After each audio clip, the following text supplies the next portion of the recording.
నెల్లూరు జిల్లా గూడూరు మండలం చెమెత్తి గ్రామ సమీపంలో దారుణం చోటు చేసుకుంది. ఆటోలో ప్రయాణిస్తున్న మహిళా ఉపాధ్యాయురాలు హరితపై గుర్తు తెలియని వ్యక్తులు దాడి చేసి తీవ్రంగా గాయపరిచి ఆమె ఒంటిపై ఉన్న బంగారు నగలను దోచుకు వెళ్లారు.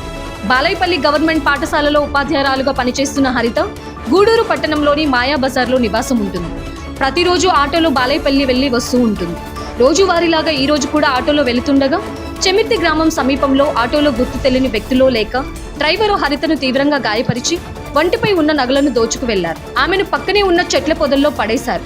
అటువైపు వెళుతున్న వారు గుర్తించి 108 ద్వారా ఆమెను గూడూరు ప్రభుత్వ హాస్పిటల్కి తరలించి చికిత్స అందించారు. గూడూరు డీఎస్పీ గీతాకుమారి హాస్పిటల్ వద్ద చికిత్స పొందుతున్న హరితను పరామర్శించి వివరాలు తెలుసుకున్నారు. మెరుగైన వైద్యం కోసం హరితను నెల్లూరుకు తరలించారు. కేసు నమోదు చేసుకుని పోలీసులు దర్యాప్తు చేస్తున్నారు. ఇటీవల తూర్పు వీధిలో దొంగలు హల్చల్ చేసిన విషయం సంచలనమైంది. దీన్ని మరొక ముందే మహిళపై దాడి జరగడంతో పట్టణ ప్రజలు భయభ్రాంతులకు గురవుతున్నారు.